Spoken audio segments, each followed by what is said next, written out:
Welcome to Sinister Black Echoes, where we'll share horror stories that make your skin crawl. Today we have one short story where an unsuspecting college student gets stalked by an unknown individual for more than 1 year. Stay tuned to find out what happens. My freshman year of college was one of the funniest years of my life, and some of my fondest memories are from that year. But it was also the scariest and strangest year to date. I'm 31 now.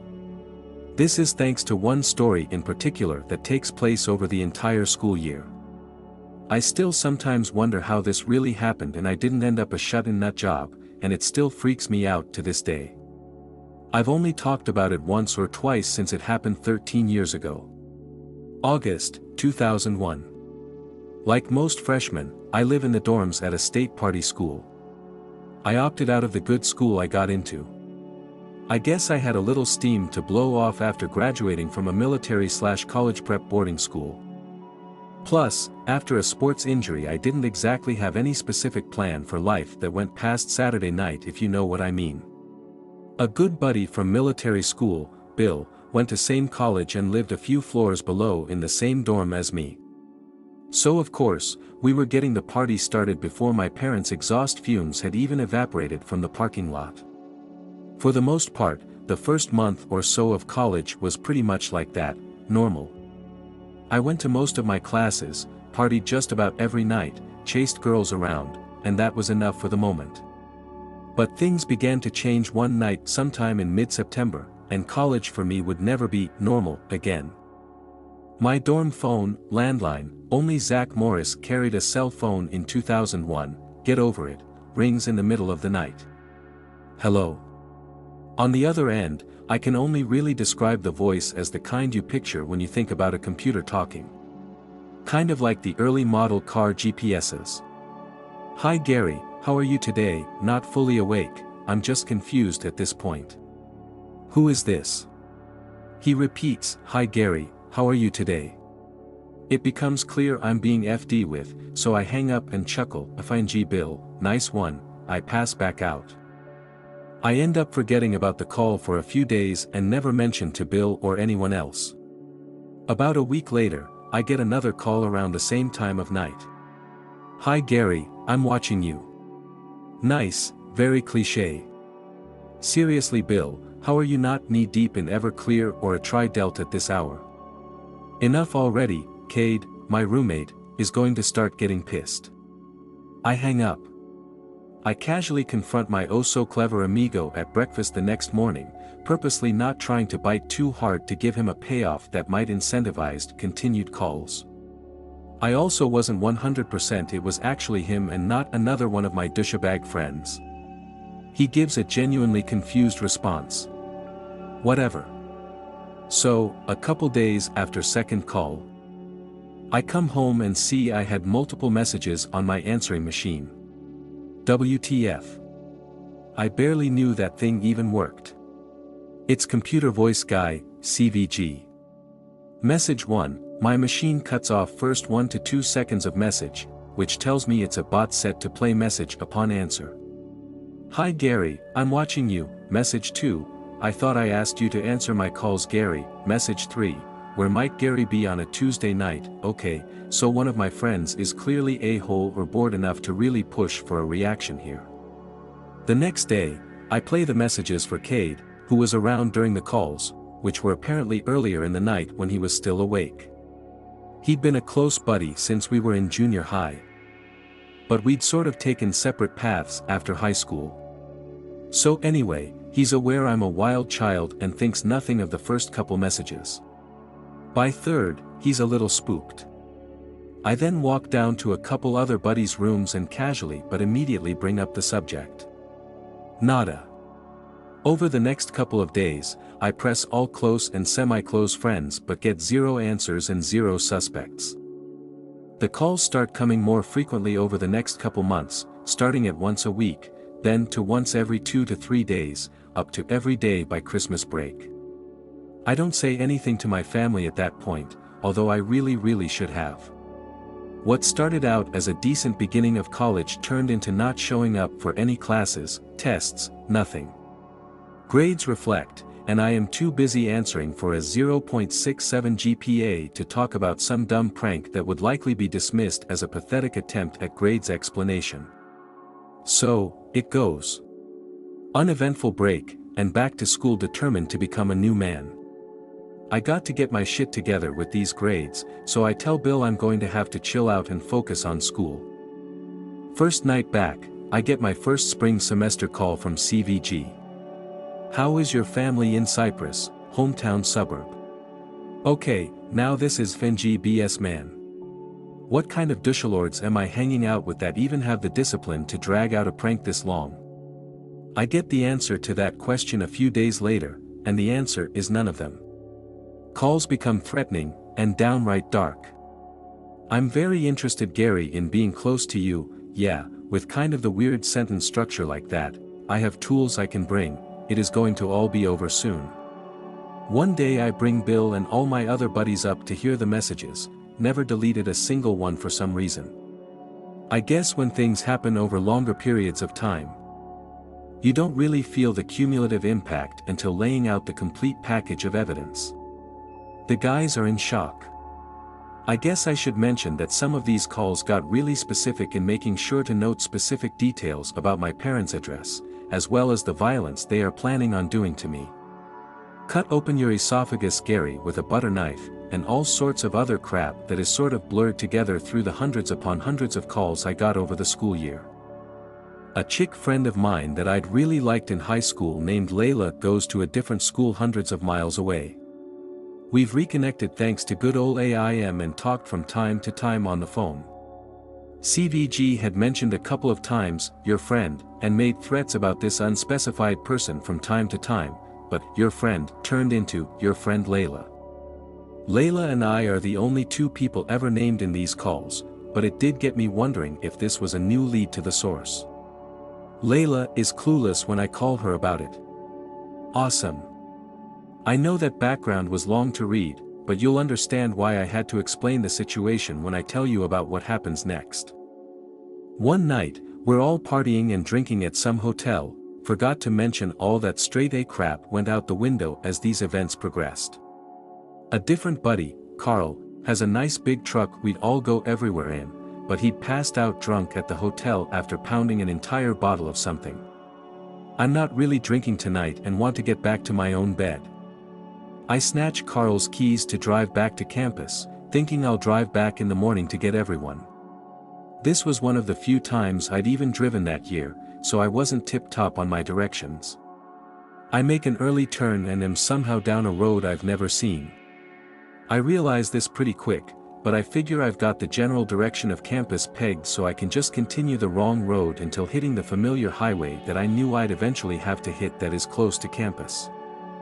I'm finding myself in open fields, still a paved road and everything, but aside from the road there was absolutely nothing and it was completely black. Around 3 a.m. There's this really strange four-way stop I come upon. Strange because I'm probably the fourth person in a year to drive on that road, unnecessary. Anyway, I trudge along, eventually get to the familiar highway, and home free.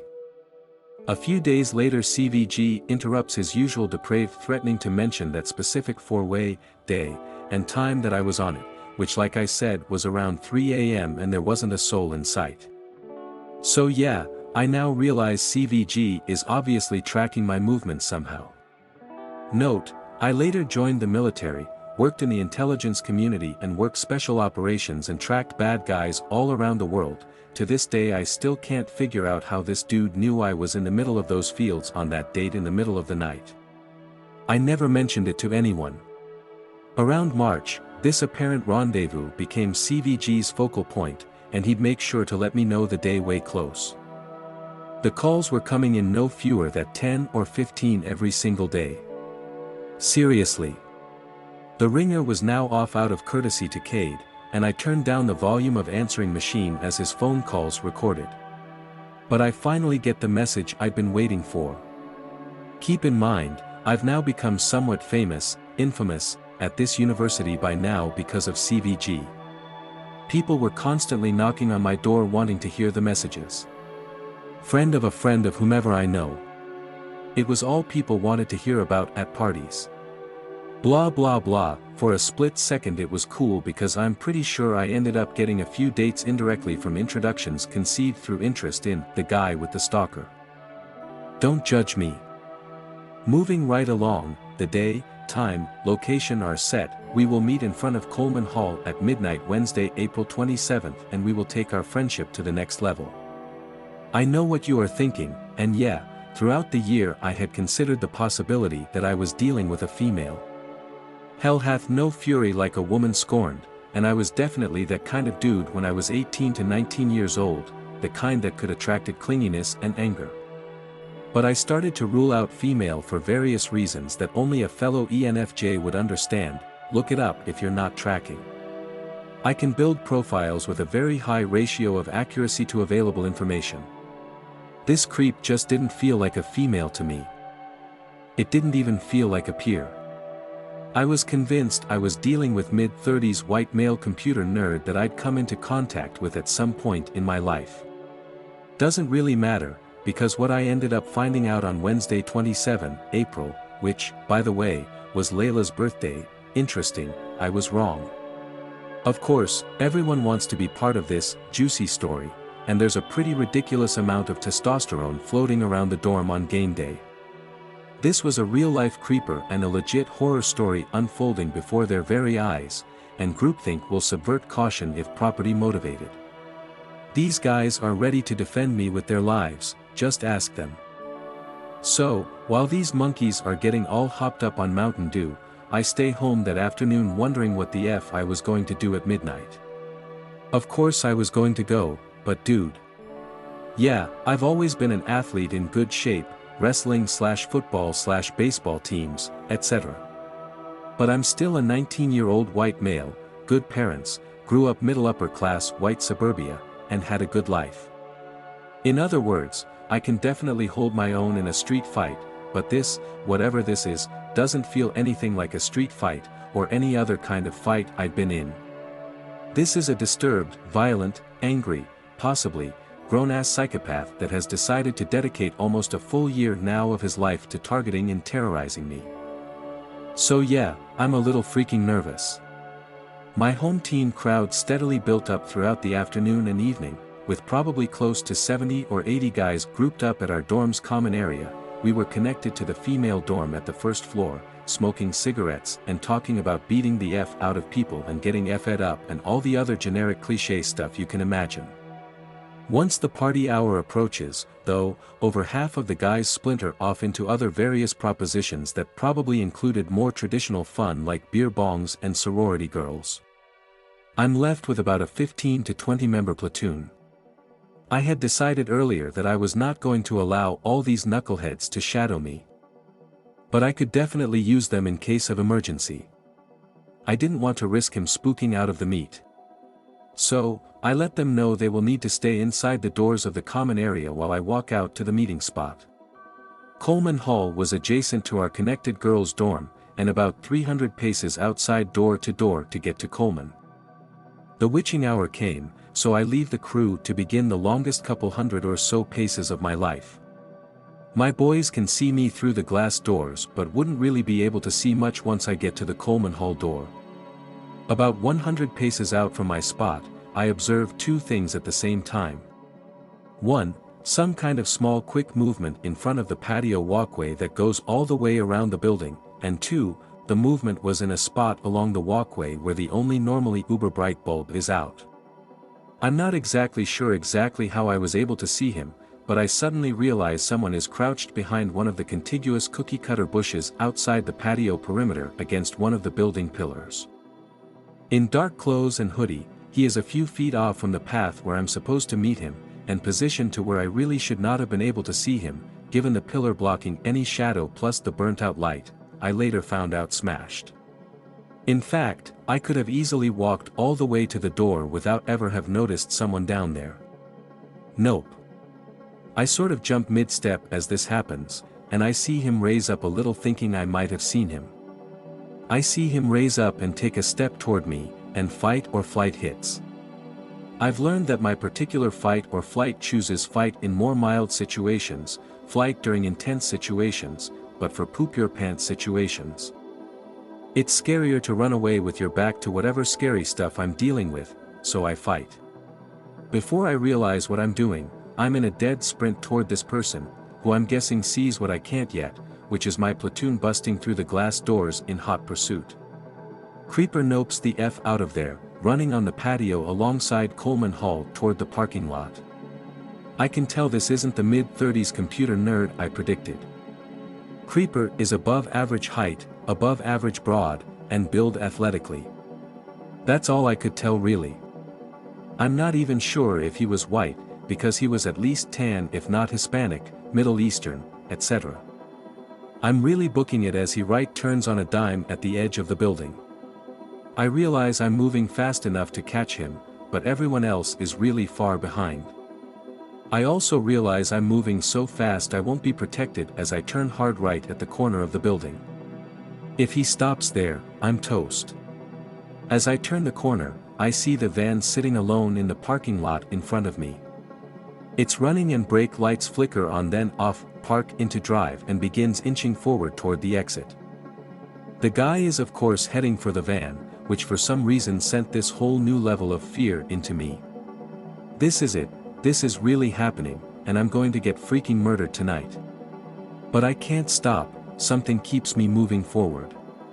I guess I'd come this far, dealt with this crazy BS for almost a full year now, completely unable to do anything other than try to ignore it. I'm not exactly going places academically at this point, and my life doesn't quite have all that much purpose to it yet. If I am going to get sacked, I will at least know and this crap will at least be over. Plus, I still have a chance to catch this madman before he gets away. If I could get close enough to dive tackle, I would still be on my own to deal with the creeper, his driver, and now I realize there's a third one that was manning the sliding side door. Awesome. I don't care how badass you think you are when you're a 19-year-old jock, your chances of taking down 3 grown men that are already violent criminals and prepared to victimize are about 1 in not gonna freaking happen buddy. My turn is wide and slow due to being full-on sprint, and I lose ground. I'm probably 20 yards from the lot when he does a flying leap into the side of the van. There couldn't have been any rows of seats for a leap like that. Creeper number 3 slams the sliding door shut as van peels out of the parking lot, bangs a right, and gone in an instant. The relief of not being kidnapped, bound and gagged in that van with 3 psychos who most likely had some pretty horrific plans for me is now just as strong as the dread of the fact that this is still not over with. I was speechless, and so was my platoon as they catch up a minute later. A few of them caught up enough to witness the parking lot scene. But no one was talking. Testosterone has now been replaced with genuine and earnest concern. They all just stood there with me, catching their breath and making sure I was alright. One guy asks if anyone got a plate number, not even I did. Not enough light. We finally start walking back, and I'm reliving the scene as we retrace our steps. As we get closer to the original meeting spot, I see something that scares me more than anything else in the entire equation has up to this point. On the opposite side of the pillar where Creeper was crouching, there's a video camera sitting on a stand pointed right at the spot I would have been standing at when I should have not been able to notice him. It's still recording. And that wraps up this video. To all of you who have followed along on this journey, thank you for joining us in this adventure. If you would like to hear more in the future, please like and subscribe. Your support and enthusiasm mean the world to us. Until next time,